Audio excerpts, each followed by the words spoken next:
Hello बच्चों, क्या हाल चाल है आप लोगों के। 3 लेक्चर हो चुके हैं रिवीजन के और अब तक मैं अराउंड 45 अराउंड क्वेश्चंस कवर कर चुका हूँ। 45 to 50 क्वेश्चंस कवर कर चुका हूँ और आप लोगों को आई होप काफ़ी बेनिफिट इस चीज़ से हो रहा होगा। अब आते हैं लेक्चर नंबर 4 की बात। बहुत ही ज़्यादा इंपॉर्टेंट लेक्चर है ये, जिसके अंदर मैं डील करने वाला हूँ इलेक्ट्रिक फ्लक्स, गॉस थ्योरम और उसकी एप्लीकेशन से। सिर्फ इन्हीं टॉपिक्स के लिए पूरा लेक्चर बन जाता है। लास्ट लेक्चर में हम लोगों ने इलेक्ट्रिक फील्ड लाइंस के बारे में बात करी थी और इक्विपोटेंशियल सरफेसेस के काफी सारे क्वेश्चंस उठाए और relation between electric field and potential करा। आज फटाफट से हम इलेक्ट्रिक फ्लक्स को डिस्कस करते हैं। मैं फटाफट से गो थ्रू करवा देता हूँ जितने भी आपके टॉपिक्स, इनके एप्लीकेशन है, इनके प्रूफ्स वगैरह। जिसको ये चीजें आती है वीडियो के उस पार्ट पे पहुंचे जहां पे मेरे न्यूमेरिकल्स मैं स्टार्ट करूंगा। सीधा ही मैं 2020 का क्वेश्चन लूंगा, 19 18 जो भी आए हुए वो सारे करवाऊंगा मैं आज। ठीक है, पहले मैं वो बता देता हूँ जिसको कुछ नहीं पता फ्लक्स क्या ये है वो है, उनके लिए पहले स्टार्ट करते हैं, फिर उसके बाद क्वेश्चंस भी उठाएंगे। बड़ा मजा आएगा, बढ़िया से। आज के लेक्चर में से बोर्ड में क्वेश्चन आ जाएगा, पक्का कह रहा हूं मैं। देखना, जो मैं क्वेश्चन करवाऊंगा उन्हीं में से आने के पूरे चांस है, अदरवाइज उस कंसेप्ट पे तो बनेगा ही बनेगा। बस न्यूमेरिक वैल्यू ऊपर नीचे हो सकती है। चलिए शुरू करते हैं। Electric flux. देखो बच्चों, इलेक्ट्रिक फ्लक्स एक बहुत सिंपल सा टॉपिक है। इलेक्ट्रिक फ्लक्स मतलब कि किसी सरफेस से कितनी इलेक्ट्रिक फील्ड लाइंस क्रॉस कर रही हैं, दैट्स इट। कितनी भी, किसी भी सरफेस से, सपोज करो ये सरफेस है, ये आपका एक सरफेस है, इससे कितनी इलेक्ट्रिक फील्ड लाइंस क्रॉस कर रही हैं, कितनी इलेक्ट्रिक फील्ड लाइंस इसे क्रॉस कर रही हैं, इसे बोलते हैं आपका इलेक्ट्रिक फ्लक्स। बस, इससे ज्यादा आपको दिमाग लगाने की फिलहाल जरूरत ही नहीं है। ठीक है, number of field lines crossing through a surface. इसका डायरेक्ट एक फॉर्मूला है E dot D S close surface, ऐसा कुछ। ये एक फॉर्मूला कहता है वो कि इसका E डॉट डी एस एक फॉर्मूला है, ये है। अभी आप इसे भी रहने दो, क्लोज सरफेस की बात हम करेंगे जब गॉस थ्योरम यूज करेंगे। सिंपल ये फॉर्मूला है, वो कहता है जो नंबर ऑफ फील्ड लाइंस है, जो कि फ्लक्स है फाई, वो डिपेंड करता है डॉट प्रोडक्ट है किसका, इलेक्ट्रिक फील्ड और उस पर्टिकुलर सरफेस का। ठीक है, E डॉट एस ले लो, अभी फिलहाल E डॉट एस ले लो, कोई प्रॉब्लम नहीं है। बच्चों एक चीज देख रहे हो, electric field is a vector quantity, ये सबको पता है। मैंने ये एस है ना, जो सरफेस एरिया है, अब आपके दिमाग में आएगा सरफेस एरिया वेक्टर कब से हुआ।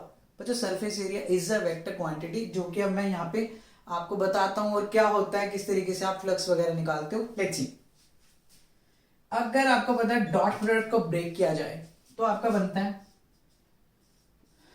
E S cos theta. यहाँ पे जो थीटा है वो एंगल है। मेन चीज ये है बच्चों, यही गड़बड़ करोगे आप लोग अगर करोगे तो, बाकी उम्मीद है ना करो। जो यहाँ पे थीटा एंगल है, थीटा एंगल किस किस के बीच में है, angle between electric field and normal to the surface area. याद रखना बच्चों, normal to the surface area, ये सबसे मेन चीज है, normal to the surface area. तो ये गड़बड़ मत करना कि आप थीटा आप ले लो कि सपोज करो, बताते हैं, ये आपका कोई सरफेस है, यहाँ पे इलेक्ट्रिक फील्ड गई। ठीक है, अब आप कहोगे इन दोनों के बीच में एंगल कितना है, इसे ऐसे ले लेते हैं, इन दोनों के बीच में एंगल कितना है, 0 डिग्री। राइट, आपके हिसाब से इस सरफेस और इलेक्ट्रिक फील्ड में कह रहा हूं इधर जा रही है, एंगल कितना हुआ 0। लेकिन हमें सरफेस और इलेक्ट्रिक फील्ड का एंगल नहीं लेना, हमें एंगल इलेक्ट्रिक फील्ड और इस सरफेस पर नॉर्मल का लेना है। ये चीज याद रखना, नॉर्मल ऐसे आएगी बच्चों, इलेक्ट्रिक फील्ड ऐसे, तो दोनों के बीच में एंगल कितना हुआ 90 डिग्री। ये चीज याद रखनी होगी बच्चों। ठीक है, आई थिंक ये चीज आपको समझ आ गई होगी। इतना याद रख लो, अभी बहुत है, इतना याद रखना आप लोगों के लिए बहुत है इलेक्ट्रिक फ्लक्स के लिए कि कैसे निकालें। एक सिंपल सी चीज और बता देता हूँ, नंबर ऑफ फील्ड लाइंस है, किस पे डिपेंड कर रही है, इलेक्ट्रिक फील्ड और सरफेस एरिया पे। अगर इलेक्ट्रिक फील्ड बढ़ाओगे तो नंबर ऑफ फील्ड लाइंस बढ़ जाएंगी। खुद सोचो, इलेक्ट्रिक फील्ड बढ़ाने का मतलब क्या है, स्ट्रेंथ बढ़ा रहे हो। स्ट्रेंथ बढ़ाने का मतलब क्या होता है, नंबर ऑफ फील्ड लाइंस आपकी बढ़ जाती हैं। नंबर ऑफ फील्ड लाइंस बढ़ जाएंगी अगर, जो इस रीजन में एंटर कर रही थी पहले, ऐसे नंबर ऑफ फील्ड लाइंस अगर बढ़ जाएंगी जो एंटर कर रही थी यहाँ पे, तो ऑब्वियसली फ्लक्स नहीं बढ़ेगा। तो हम ये चीज समझ भी सकते हैं यहाँ से कि अगर ई की वैल्यू बढ़ा रहे हो तो नंबर ऑफ फील्ड लाइंस बढ़ रही हैं, या जब नंबर ऑफ फील्ड लाइंस ही बढ़ रही हैं तो उसे क्रॉस करने वाली जो फील्ड लाइंस थी वो भी तो बढ़ जाएंगी। समझ रहे हो, फ्लक्स आपका बढ़ता है फील्ड्स बढ़ाने से, वो तो हमें क्लियर दिखाई दे रहा है। प्लस अगर सरफेस एरिया बढ़ाते हो, इसका सरफेस एरिया बढ़ाते हो, मैं कहता हूं मैंने अब 2 शीट्स ले ली, अब मैं कहता हूं इतने रीजन में फ्लक्स निकालो। ऑब्वियसली जो इलेक्ट्रिक फील्ड लाइंस पहले सिर्फ इस रीजन को क्रॉस कर पा रही थी, अब वो इतने रीजन को क्रॉस करेंगी, तो आपको नहीं लगता अब ज्यादा नंबर ऑफ फील्ड लाइंस मिलेंगे हमें। समझ रहे हो ये चीज, पहले इतने रीजन को क्रॉस करी थी, अब वो इतने रीजन को क्रॉस करेंगी, तो obviously number of field lines, जो total number of field lines है वो तो हमारे को ज्यादा मिल जाएंगी। तो इस केस में आप क्लियरली देख सकते हो कि इलेक्ट्रिक फील्ड अगर ज्यादा है तो भी फ्लक्स ज्यादा है, अगर आपका सरफेस एरिया इंक्रीज हुआ तो भी आपके number of field lines increase हो रही है, which simply means flux is increasing, right? अब now let's talk about Gauss theorem फटाफट से।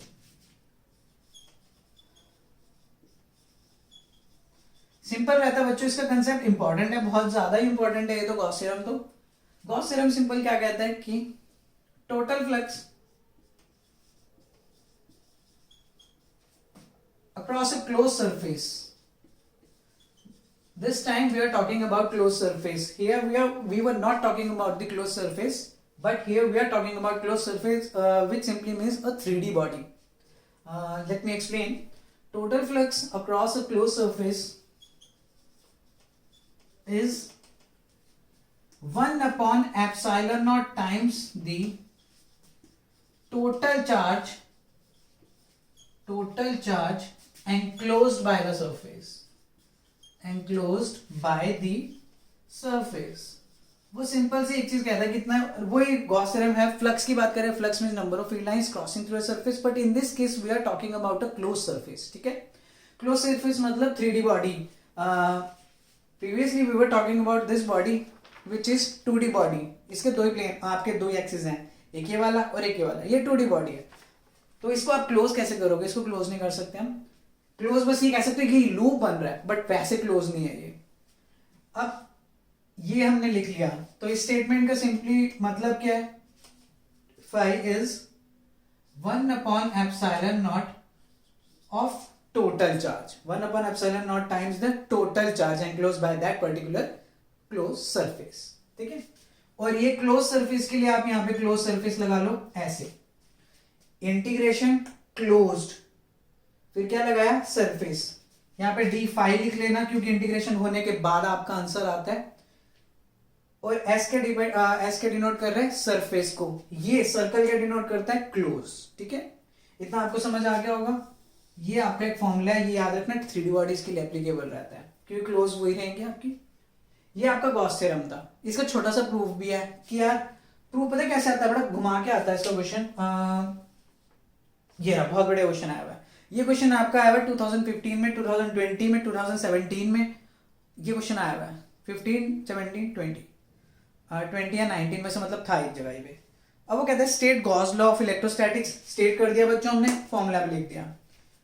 उसके बाद वो बोलता है शो, आपके सामने क्वेश्चन आ गया होगा, show with the help of a suitable example along with the figure, ठीक है, फिगर भी बनाएंगे, एग्जांपल भी देंगे, that the outward flux through a point charge, समझते हैं, in vacuum within a closed surface is independent of its size and shape and is given by q upon epsilon naught। Basically question में ये कहता है कि आपका कोई एक पॉइंट चार्ज रखा है, उसकी वजह से जो फ्लक्स आएगा ना ही वो उसकी शेप पे डिपेंड कर रहा है, किसकी, जो उसके जिस चार्ज को आपने किसी सरफेस के अंदर बंद कर रखा होगा, ना ही वो उस सरफेस के साइज पे डिपेंड करता है, ना ही वो उसकी शेप पे डिपेंड करता है, और उसका आंसर भी ये आना चाहिए। क्वेश्चन समझ आ गया होगा, देखते हैं क्या कहता है वो क्वेश्चन के अंदर। सिंपली बोल रहा है एक कोई चार्ज लो, ठीक है, पॉजिटिव बोल रखा है उसने, नेगेटिव होता मेंशन करता, आप क्या करो, इसकी वजह से गॉसियन सरफेस ड्रॉ कर लो। पॉजिटिव चार्ज के लिए आपका गॉसियन सरफेस एक स्फीयर है, ठीक है। अब आपको पता है क्या करना है, ध्यान से समझना, फ्लक्स वगैरह की बात करेंगे हम, ठीक है। पॉजिटिव चार्ज की वजह से आपको एक चीज पता होगी, पॉजिटिव चार्ज की वजह से जो आपकी इलेक्ट्रिक फील्ड लाइंस हमेशा बाहर निकलती हैं, राइट। यहां एक पॉइंट ले रहा हूं मैं कह रहा हूं यहां से इलेक्ट्रिक फील्ड कहां निकल रही है, बाहर, आउटवर्ड नॉर्मल, याद रखना सरफेस पे हमेशा क्या रहती है, नॉर्मल रहती है, ठीक है। इलेक्ट्रोस्टैटिक्स की मेरी जो प्लेलिस्ट है उसमें properties of electric field lines का लेक्चर देखना, बहुत जबरदस्त तरीके से एक्सप्लेन कर रखे हैं, 9 प्रॉपर्टीज, बहुत ज्यादा डेप्थ में, एक रीजनिंग के साथ। अब पता है क्या करना होता है हमारे को, हमें पता है फ्लक्स का फॉर्मूला, ध्यान से समझो, फ्लक्स का हमें एक फॉर्मूला ये पता है, E डॉट ds, अभी हम स्मॉल एरिया कंसिडर करेंगे, क्लोज सरफेस बच्चों, क्या लगाना है इस बार, close surface, is equals to Q upon epsilon not, ये तो पता है, ये सिंपल फ्लक्स का फॉर्मूला, और ये क्या हो गया आपकी गॉस थ्योरम, दोनों को इक्वल रख दो, कोई प्रॉब्लम नहीं है, दोनों फ्लक्स को तो डिनोट करते हैं। चलो इतना समझ आता है मेरे को।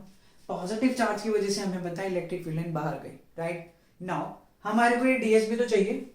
डीएस क्या है, अगर मैं कह रहा हूं ये पूरा सरफेस है और इसका सरफेस एरिया मैंने लिया कैपिटल एस, राइट, तो मैं छोटा सा पार्ट कंसिडर करता हूं इसका, ये छोटा सा नन्ना सा मुन्ना सा डीएस, ठीक है बच्चों। अब मैंने क्या बोला, जब इसे ब्रेक करोगे क्या बनता है, यहीं पे खत्म करते हैं इसे, ईडीएस कॉस थीटा बनेगा, ठीक है फाइन, इतना हमें समझ आता है।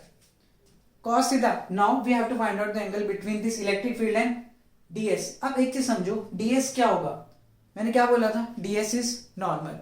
हमेशा याद रखना 3D बॉडीज के केस में हमेशा आपका जो ds होता है, जो एरिया वेक्टर होता है, एरिया वेक्टर बोलते हैं जिसे, जो कि नॉर्मल होता है उसके ऊपर, एरिया के ऊपर, वो हमेशा क्या होगा, आउटवर्ड नॉर्मल। दिमाग में बिठा लो ये चीज, हमेशा क्या होगा, वो आउटवर्ड नॉर्मल। अब इस केस में बच्चों, इस ds का आउटवर्ड नॉर्मल तो यही नहीं बनेगा, जिसे मैंने किससे रिप्रेजेंट कर दिया, एन कैप से, या तो छोड़ो ऐसे रिप्रेजेंट कर दो, ds वेक्टर इस तरीके से रिप्रेजेंट कर दिया, कैप ले लेते हैं, ds एन कैप भी ले लेता हूं मैं, एन कैप ds हो जाएगा वो, या मैं सिंपल अगर एन कैप भी लिखता हूं तो भी इट्स फाइन, कि मैं उसके वेक्टर को रिप्रेजेंट कर रहा हूं, यहाँ पे किसकी डायरेक्शन रिप्रेजेंट कर रहा है, वो एरिया की डायरेक्शन, ठीक है, सरफेस एरिया के ऊपर जो नॉर्मल है वो वही बनेगा ऑब्वियसली। एक सिंपल सी बात, ये है आपका किसका डायरेक्शन है, एरिया की, ठीक है, जो कि नॉर्मल से रिप्रेजेंट हुई, वो किसकी इलेक्ट्रिक फील्ड, दोनों के बीच में एंगल कितना है, कितना एंगल है दोनों के बीच में, obviously the angle between them is 0 degree. कितने डिग्री है, 0, दोनों सेम एक लाइन में नहीं है। आप एन कैप भी छोड़ो यार, डीएस वेक्टर भी ले लो, पहले भी मैंने यही लिया था, क्योंकि यहाँ मैंने डीएस वेक्टर लिख रखा है ना, आपके लिए प्रॉब्लम ही नहीं होगी। ई उधर दिखा, डीएस उधर दिखा, दोनों के बीच में एंगल कितना है, 0, उन दोनों के बीच में तो एंगल देखना था, कितना आ गया, 0 डिग्री, खत्म किया हमने यहीं पे। एन कैप उन कैप के चक्कर में मत पड़ना, मैंने जैसे बाकी करा रखा है प्लेलिस्ट में देख लेना। तो यहाँ पे यार मैं थीटा को 0 पुट करूंगा तो कॉस 0 कितना होगा, कॉस 0 इज 1, बाकी उसको देखने की आपको जरूरत नहीं, यही खत्म करवा दूंगा मैं आज, प्लेलिस्ट में जाने की फिलहाल जरूरत नहीं होगी। क्यू अपॉन एप्सिलॉन नॉट, इतना समझ आ गया होगा आप लोगों को। अब सिंपल है यार, ये सरफेस है, एस लगा के चलते हैं, मैं एस लगाना भूल गया, एस जरूर लगाना बच्चों, क्लोज सरफेस। डीएस का इंटीग्रेशन क्या होता है, सिंपल है, मतलब इस डीएस को इंटीग्रेशन मतलब डीएस छोटे छोटे ऐड करते रहो करते रहो करते रहो करते रहो बच्चों। कब तक ऐड करते रहोगे, जब तक ये पूरा सरफेस कवर ना हो जाए, मतलब पूरा सरफेस एरिया कवर ना हो जाए। तो क्या लिख दोगे, डीएस का इंटीग्रेशन क्या होता है, एस, ये लिख दिया मैंने, बड़ा सिंपल सा यार, अब तक तो कोई प्रॉब्लम नहीं होनी चाहिए। अब बच्चों, electric field due two point charge, point charge था ना, electric field due two point charge क्या होता है, के क्यू अपॉन आर स्क्वायर, ये तो सबको पता है, के Q upon R square. Surface area, body कौन सी है, obviously spherical body, 3D body ना, सरफेस एरिया का स्फीयर क्या होता है, 4 pi R square, 4 pi R square. यहां तक कोई प्रॉब्लम नहीं होनी चाहिए किसी को। एक काम कर सकते हैं, इस k की जगह मैं 1/4 पाई एप्सिलॉन नॉट लिख दूं, 4 पाई एप्सिलॉन नॉट लिख सकते हैं, किसी को कोई इश्यू नहीं होना चाहिए इसमें।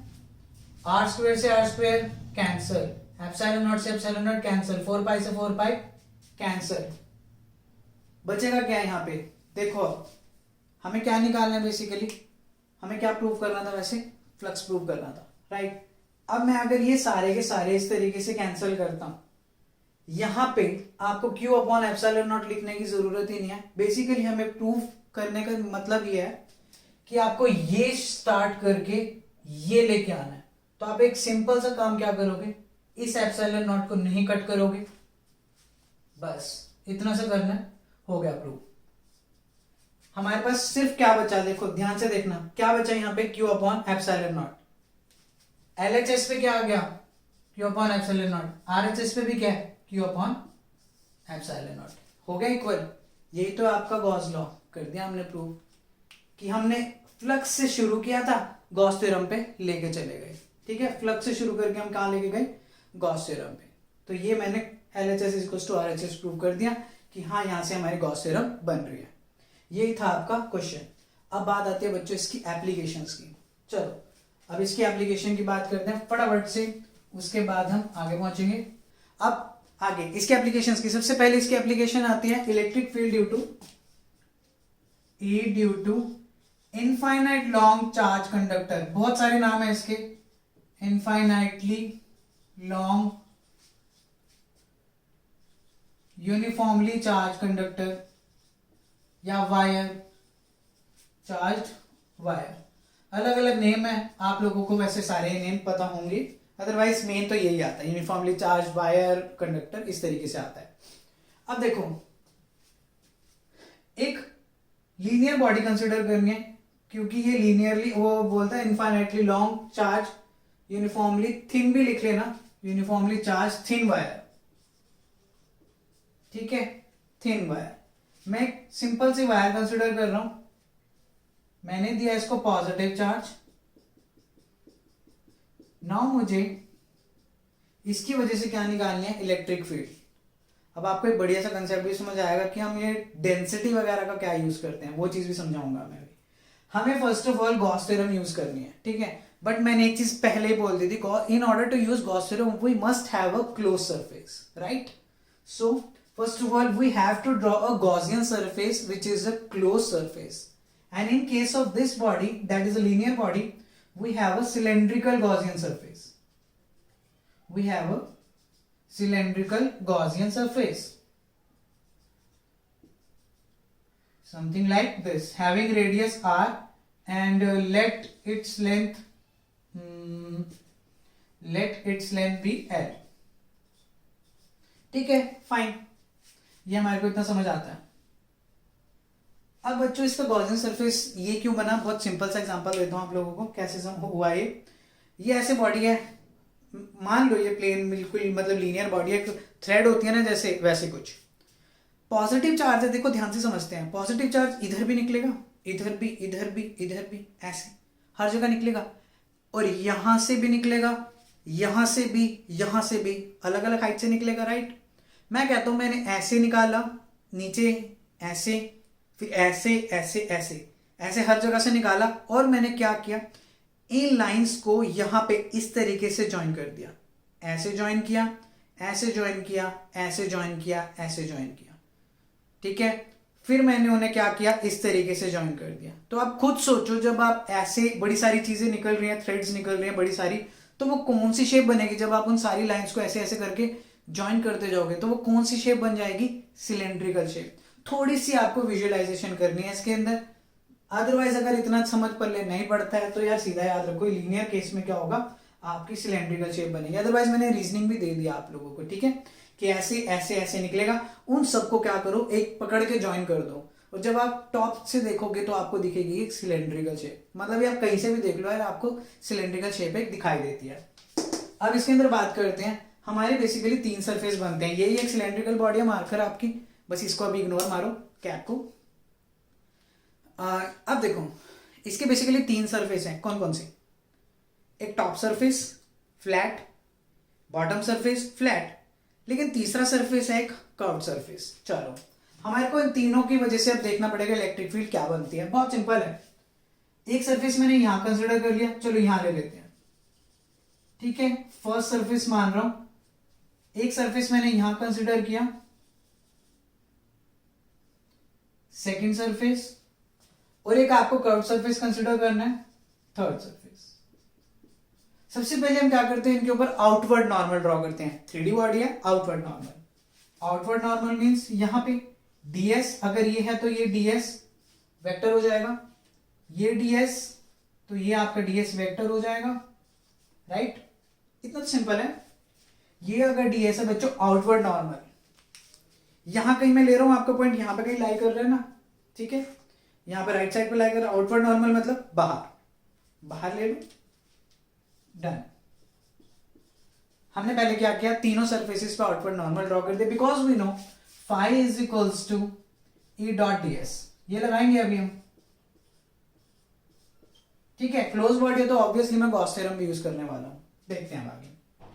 इतना हो गया। अब आपको क्या चाहिए, ds मिल गया, मतलब उसकी डायरेक्शन में ds वेक्टर मिल गया बेसिकली आपको, ठीक है।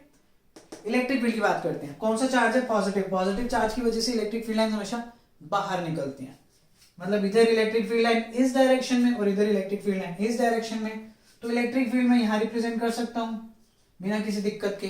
ठीक है, अब आप ये रीजन को देखो, ये रीजन इसके लेफ्ट साइड में लाई करता है। कहां लाई कर रहा है? लेफ्ट में। ये वाला इसके कहां लाई कर रहा है? लेफ्ट में। और लेफ्ट में अगर हम देखें, इसके लेफ्ट में इलेक्ट्रिक फील्ड लाइन, जो इलेक्ट्रिक फील्ड की डायरेक्शन है वो तो ये होगी। ठीक है, मैंने इसके इलेक्ट्रिक फील्ड की डायरेक्शन में निकाल दी। सिमिलरली ये वाला जो है वो भी इसके कहां लाई कर रहा है? लेफ्ट में लाई कर रहा है। ये चीज इसके वायर के कहां लाई कर रही है? लेफ्ट में। और उसके लेफ्ट में तो इलेक्ट्रिक फील्ड लाइन इसी डायरेक्शन में जाएगी ना इलेक्ट्रिक फील्ड। तो अब इन दोनों के बीच में एंगल कितना है? 90। आधे बच्चों को तो यही समझ आ गया होगा क्या यहाँ क्या कहानी होने वाली है। चलो, अगर अब मैं निकालता हूं आपका फ्लक्स, चलो फर्स्ट सरफेस के लिए निकालते हैं। 5-1 बच्चों, सीधा लिख रहा हूं EDS cos। EDS cos बच्चों, cos कितना बन रहा है? कितना डिग्री है? एक्सप्लेन किया अभी, 90। खत्म करो, तो 5-1 कितना आ गया? 0। cos 90 0, मतलब इस सरफेस की वजह से कोई फ्लक्स आपको नहीं मिलने वाला। क्या 2 की वजह से मिलेगा? Obviously not. कितने एंगल अगेन? 90 डिग्री। तो आप सिमिलरली करके क्या लिखोगे? ये भी कितना हुआ? 0।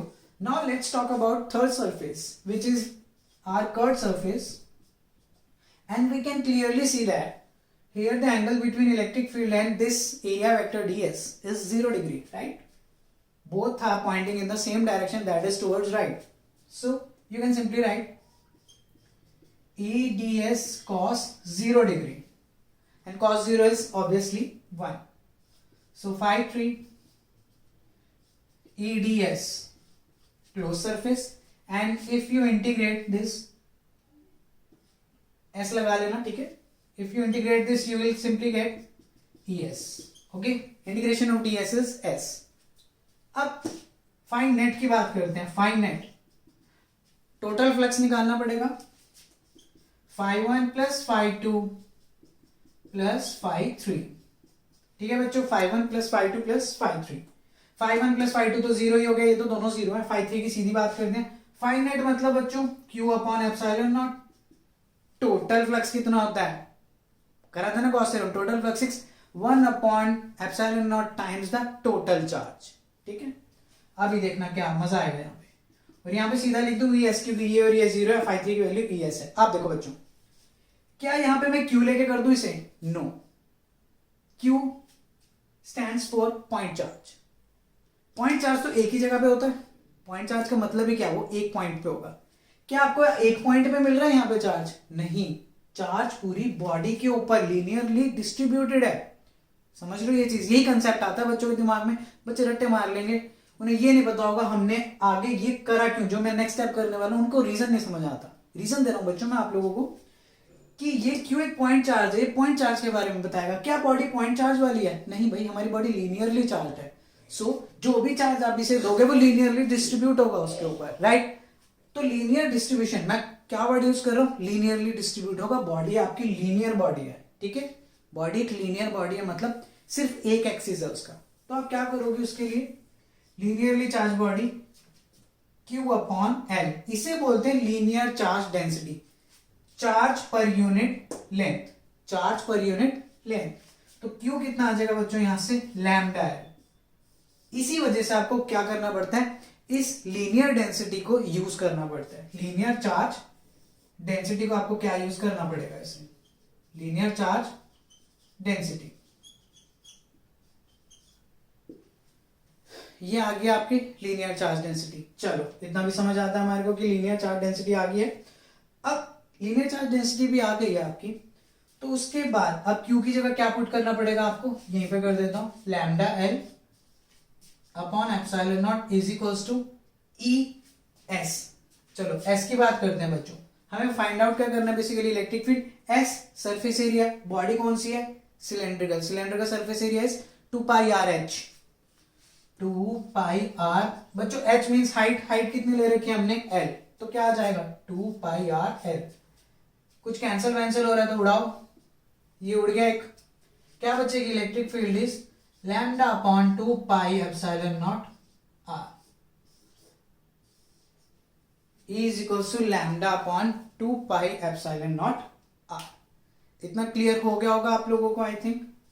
बड़े आगे फटाफट से। ये था आपका लीनियर चार्ज बॉडी के लिए। लो मैं साइड हो गया, स्क्रीनशॉट ले लो या तो इस मोमेंट पे पॉज करके नोट कर लेना, मैं आगे रब कर रहा हूँ, नहीं बनता। अब मैं बात करता हूँ आप लोगों की इनफाइनाइट थिन शीट की, कि इलेक्ट्रिक फील्ड निकालनी है due to infinite thin sheet. जो जो इंपॉर्टेंट है उसके लिए मैं ऐसे ही करूंगा कि पहले थियरी समझाऊंगा और उसके बाद फिर न्यूमेरिकल्स वगैरह लूंगा। अब electric field due to infinite thin sheet of charge. ठीक है बच्चों, बहुत सिंपल सा कंसेप्ट है इसका भी। एक कोई थिन शीट लो, कोई पर्टिकुलर चार्ज दिया मैंने इसे, पॉजिटिव चार्ज,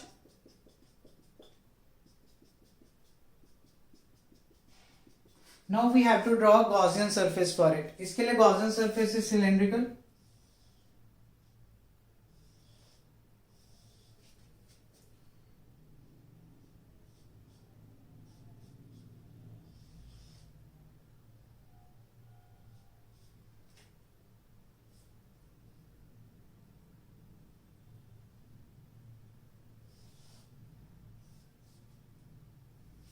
ठीक है। इस तरीके से अब मीन्स उसे वो पेनिट्रेट करके जा रहा है, समथिंग लाइक दिस। समझ आ जाएगा आपको बड़े आराम से। ऐसे गया, इसको पेनिट्रेट करके निकल गया। अब अगेन आपको क्या करना होगा, इलेक्ट्रिक फील्ड निकालनी है। बहुत सिंपल कंसेप्ट वही लगेगा आपको। बताइए आपका जो गॉसियन सरफेस है, इसी की बात करेंगे। हमने पिछली वाली डेरिवेशन में भी क्या किया था, गॉसियन सरफेस के ऊपर सारी डायरेक्शंस को देखा था। ठीक है, फॉर्मूला अपना वही है, phi is equals to E dot D S. ठीक है, phi is equals to E dot D S. ठीक है, इतना हमें समझ आता है। उसके बाद हमें क्या करना है, इस सरफेस पे देखना कि मतलब इस जो बॉडी है आपकी सिलेंड्रिकल, जो गॉसियन सरफेस है, इस पे कितने कितने अलग अलग डिफरेंट सरफेसेस बनते हैं, समथिंग लाइक दिस। हमने सिलेंडर का केस ऑलरेडी देख लिया है, एक ये सरफेस, एक ये सरफेस और एक ये कर्व्ड सरफेस। तो अगर हम सीधी सीधी बात करें, यहां पे मैंने एक लिया ds, वही दो फ्लैट सरफेसेस तो आपको लेने पड़ेंगे। पहले बस शेप ऐसे रखी हुई, मतलब सिलेंडर ऐसे था आपका, इस बार ऐसे है और कोई चेंज नहीं है। इसके ऊपर डाल दिया मैंने इसकी वेक्टर की डायरेक्शन। सिमिलरली हमेशा आउटवर्ड नॉर्मल याद रखना, ये भी डाल दिया। Let it be first surface, ये आपका हो गया सेकंड सरफेस। बच्चों एक और थर्ड सरफेस भी तो बनेगा कर्व्ड, तो यहां पे मान लेता हूं मैं curved surface ds, outward normal ऐसे कुछ। ये सरफेस मैंने माना ऊपर वाला part, outward normal is this. ठीक है, कर लेते हैं। वही फ्लक्स का फॉर्मूला हमें पता है, तीन अलग अलग पार्ट हैं आपके, तीनों के लिए निकाल देते हैं। पहले हम बात करते हैं फाई वन की। बच्चों इसके लिए इलेक्ट्रिक फील्ड ये तो आ गया, फॉर्मूला लगा देते हैं। ये लगाया हमने, ठीक है। अब आपको पता है इसे मैं फाइनली क्या लिखूंगा, EDS cos theta, EDS cos theta. Now we have to find out angle between this area vector and electric field. Area vector ये रहा बच्चों, पॉजिटिव चार्ज है, ध्यान से समझते हैं। ये आपकी शीट थी, इसको ऐसे पेनिट्रेट करके गई। इस शीट की वजह से पहले तो इलेक्ट्रिक फील्ड इस डायरेक्शन में यहां नहीं होगी, ये भी पॉजिटिव, ये भी पॉजिटिव, पॉजिटिव की वजह से आउटवर्ड, और यहां पे भी क्या हो गया आपकी आउटवर्ड। तो ये आपका अगर ऐसे था, यहाँ पे समझो ये पॉइंट यहाँ कहीं लाई कर रहा है, तो फील्ड तो इधर ही जा रही है ना, आउटवर्ड नॉर्मल भी इसी डायरेक्शन में जा रहा है। तो आप फील्ड कहाँ पॉइंट आउट कर सकते हो, इस डायरेक्शन में। ठीक है, क्लियरली दिख रहा है, पॉजिटिव थी, यहाँ कहीं पॉइंट लाई कर रहा है तो इलेक्ट्रिक फील्ड तो इधर ही जा रही है। सिमिलरली इस केस में भी इलेक्ट्रिक फील्ड उस डायरेक्शन में जा रही है, क्योंकि वो आउटवर्ड ही जाती है। एक केस में नॉर्मल इधर, इलेक्ट्रिक फील्ड भी इधर, दूसरे केस में नॉर्मल इस डायरेक्शन में, इलेक्ट्रिक फील्ड भी इस डायरेक्शन में। ठीक है, तो ऑब्वियसली दोनों केसेस में एंगल कितना है आपका, 0 डिग्री। थीटा 0 cos 0 इज 1, कर दो खत्म। तो फाई वन बच्चों कितना आ जाएगा, सीधा लिख दो, इंटीग्रेशन का साइन मैं भूल गया, EDS लिखोगे क्योंकि cos 0 इज 1 और ds का इंटीग्रेशन इज s, ds का integration is s। Similarly you can write similarly phi 2,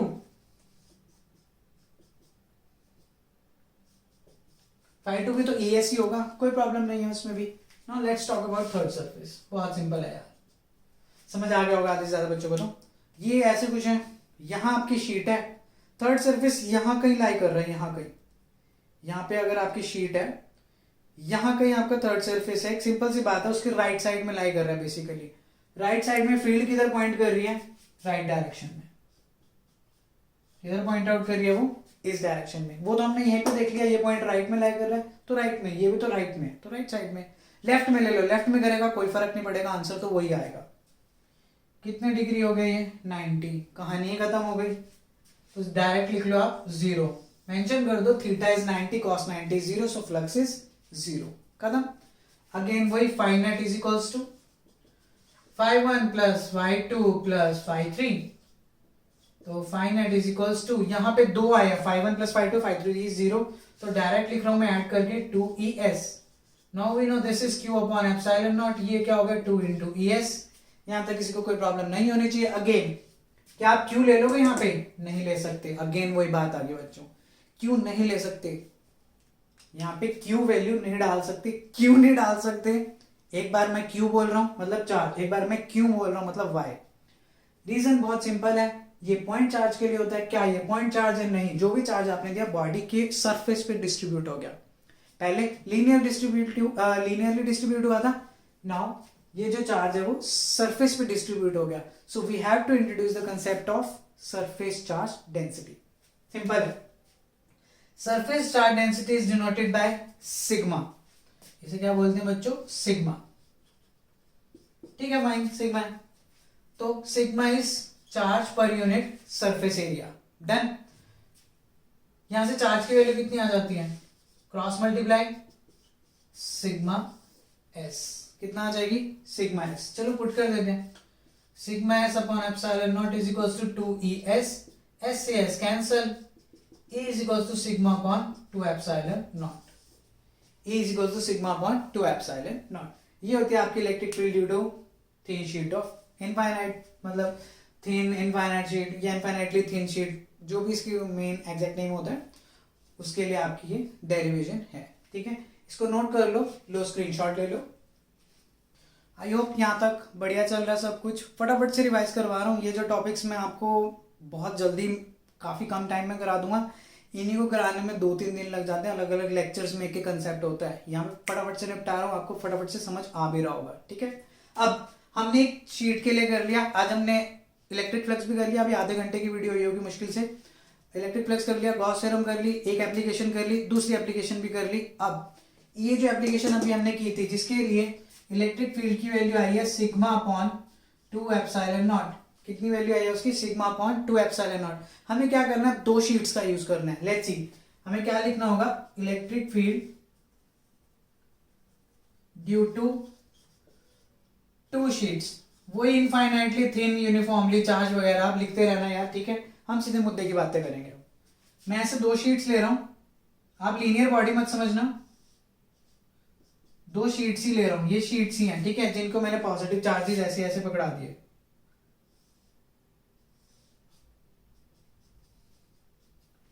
But I am saying their surface charge densities are different. Their surface charge densities are different. Fine. We have to calculate electric field in these 3 regions, A, B, C. We have to calculate electric field at point A, at point B, at point C. Right? In order to do that, first of all, we have to consider that we have a line, right? और इसके right side में जो भी होगा, यहां पे electric field होगी आपकी पॉजिटिव। जैसे कोऑर्डिनेट के लिए करते हैं ना, कोऑर्डिनेट सिस्टम बच्चों क्या होता है, ये ऐसे, यहां पे पॉजिटिव एक्स होता है और यहां पे क्या होता है, नेगेटिव एक्स। ऐसे में मैं क्या मान रहा हूं, यहां पे पॉजिटिव होगी इलेक्ट्रिक फील्ड जो राइट साइड में पॉइंट करेगी, और एक क्या होगी आपकी नेगेटिव जो लेफ्ट साइड में पॉइंट करेगी।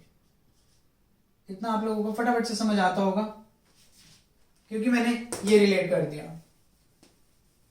ठीक है, यहां से रिलेट कर हमें ये चीज समझ आती है। फाइन, अब बात करते हैं इस पॉइंट की, ध्यान से समझते हैं। इसकी वजह से इलेक्ट्रिक फील्ड तो बाहर ही निकल रही होगी, लेट इट बी इवन। एक सिंपल सी बात है, 2 तरीके हैं वैसे करने के। मैं एक सिंपल वाला तरीका समझाता हूं, फिर रिवीजन में तो ऐसे होगा। बढ़िया तरीका, ये जो पॉइंट ए है वो इसके भी और इसके भी कहां लाई कर रहा है, लेफ्ट साइड में। कहाँ लाई कर रहे हैं, लेफ्ट साइड में। ये पॉइंट इसके और इसमें कहाँ लाई कर रहे हैं, लेफ्ट साइड में। और एक चीज समझो, दोनों के लेफ्ट में इलेक्ट्रिक फील्ड कहाँ पॉइंट कर रही है, इधर ही तो पॉइंट कर रही है। इसकी भी इधर कर रही है, इसकी भी इधर कर रही है। तो आई कैन से ये E1 हो गई और ये क्या हो गया आपकी E2 होगी। इस पॉइंट पे इन दोनों की वजह से इलेक्ट्रिक फील्ड लाइन कहाँ लाई कर रही है, लेफ्ट में तो कर रही है, पॉइंट ही लेफ्ट में लाई कर रहा है। इतना समझ आ गया होगा। चलो अब सी पॉइंट पे पहुंचते हैं। ये भी समझ आ ही जाएगा आपको।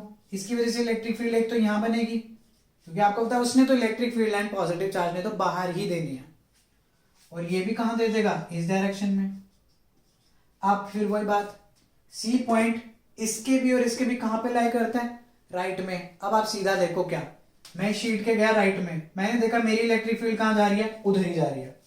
मैं इसके भी राइट में गया, कहाँ गया, राइट में। मेरी फील्ड कहाँ जा रही है, राइट में ही जा रही है। तो दोनों की फील्ड कहाँ गई, सिंपल है, ये E1 और ये E2। डिस्टेंस से वैसे भी कोई फर्क नहीं पड़ता, क्योंकि ये एक्सप्रेशन है। कहीं कहीं डिस्टेंस आपको दिख रहा है, कोई फर्क नहीं पड़ेगा। कहीं आप सोचो ये इलेक्ट्रिक फील्ड यहाँ पे, मतलब ये वाली शीट अगर पास है तो इसकी फील्ड ज्यादा हो, इसकी कम हो, ये इस चीज पे फैक्टर पे डिपेंड नहीं करता। ये सिर्फ इनकी चार्ज डेंसिटी पे डिपेंड करता है, सिग्मा पे। चलो यहां तक समझ आता है। थर्ड पॉइंट जो ये है, सिंपल देखो, बहुत सिंपल। ये जो पॉइंट है इस वाले के कहां लाई कर रहे हैं, राइट में, तो मतलब इधर। और इस वाले के कहां लाई कर रहे हैं, लेफ्ट में, तो लेफ्ट में। सिंपल, जहां पे लाई कर रहे हो उधर ही निकाल दो। पॉजिटिव लेके चल रहा हूं ना, बाहर ही निकालनी है आपको। यहां तक समझ आ गया, बस खत्म कर देते हैं, अब तो क्या ही रह गया। इस केस की अगर हम बात करें, इलेक्ट्रिक फील्ड निकालते हैं ई नेट। कौन सा केस है आपका, पॉइंट ए। पॉइंट ए की अगर आप बात करते हो, ई नेट कितना होगा बच्चों, बहुत सिंपल सिंपल। ई नेट मैं कह सकता हूं -E1 -E2, सिंपल लिख सकता हूं। माइनस क्यों लिया, लेफ्ट में पॉइंट कर रहा है, लेफ्ट में नेगेटिव है, तो क्या लिखोगे, -σ1/2ε0 -σ2/2ε0। ये हमारी नेट फील्ड आ गया, किस डायरेक्शन, किसके लिए, पॉइंट ए के लिए। पॉइंट बी बना देते हैं, पॉइंट बी बनाते हैं। ई नेट बहुत सिंपल है, लेफ्ट वाला नेगेटिव, कौन सा लेफ्ट में है, E2 नेगेटिव, और राइट में कौन सा है, E1 दिख रहा है आपको, वो क्या हो गया, पॉजिटिव। तो क्या लिख सकते हो, E1 -E2 लिखो, खत्म करो। कितना आ जाएगा, σ1/2ε0 -σ2/2ε0। ये भी डन। डिफरेंस देखते जाओगे, यहां से माइनस कॉमन ले लेते हैं, σ1 + σ2/2ε0। ठीक है, यहां से अभी कुछ लेने की जरूरत नहीं है, वैसे ले लो, 1/2ε0 कॉमन ले लो, इजी हो जाएगा। σ1 - σ2, डन। पॉइंट सी पे आ जाओ। पॉइंट सी, पॉइंट सी पे क्या होगा, E net E1 + E2। Plus क्यों किया बच्चों, सिंपल है, दोनों राइट साइड में पॉइंट आउट कर रहे हो, राइट साइड के लिए इलेक्ट्रिक फील्ड इज पॉजिटिव। कर दिया खत्म। E net is equals to σ1/2ε0 + σ2/2ε0। तो E net is equals to 1/2ε0 σ1 + σ2। खत्म। तो ये थे आपके डिफरेंट केसेस।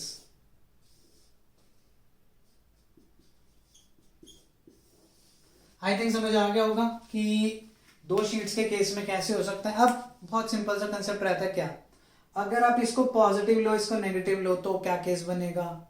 चलो बता देता हूं आपको। जो सबसे बड़ा केस आता है, सबसे ज्यादा आता है, if σ1 is positive sigma and σ2 is negative sigma, दोनों की चार्ज डेंसिटी इक्वल तो है बट पोलैरिटी अपोजिट है, तो इन तीनों रीजन्स में क्या आंसर आएगा। सिंपल देखो ध्यान से, σ1 यहां पे पुट करना, सिग्मा वैल्यू करूं, मैं कह रहा हूं ई ए है, माइनस तो बाहर ले लिया, माइनस बाहर, σ1 की जगह सिग्मा, σ2 की जगह माइनस सिग्मा, खत्म हो गया। क्या आंसर आया, 0। मतलब अगर ये पॉजिटिव हुआ, ये नेगेटिव हुआ, इधर आपको कुछ नहीं मिलेगा। ई बी पे आ जाऊं, ये रहा आपका फॉर्मूला, 1/2πε0 एज इट इज, σ1 की जगह सिग्मा, माइनस साइन माइनस, σ2 कितना है, माइनस सिग्मा, EB कितना आ गया, सिग्मा अपॉन एप्सिलॉन नॉट। ये चीज बच्चों यूज होगी आप लोगों की कैपेसिटर में, बताऊंगा कैसे यूज होगी, कैपेसिटर में काफी यूज होता है। उसके बाद आता है आपका EC, सी पॉइंट के लिए क्या करोगे आप, ये डाल दो 1/2 epsilon not sigma minus sigma, EC कितना आ गया आपका 0। तो आप एक चीज देखो यार, अगर ये पॉजिटिव हो जाती है नेगेटिव हो जाती है तो इनके बाहर की तरफ आपको कुछ नहीं मिलेगा, ना ही लेफ्ट साइड में कुछ मिलता है ना ही राइट साइड में कुछ मिलता है, जो मिलेगा आपको इनके बीच में ही कहीं मिलने वाला है। कंसेप्ट समझ आ गया होगा। तो ये थे आपकी सारी इसकी एप्लीकेशंस हैं जो आपके CBSE के सिलेबस में हैं।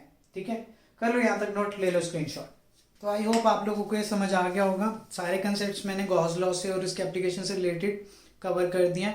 अब नेक्स्ट लेक्चर के अंदर मैं इसके क्वेश्चंस उठाऊंगा प्रीवियस ईयर के, और बढ़िया बढ़िया कंसेप्ट ये वाला बना लो अच्छे से, इनको देख लो, फिर न्यूमेरिकल वीडियोस पे मिलते हैं। All the best, bye bye, take care.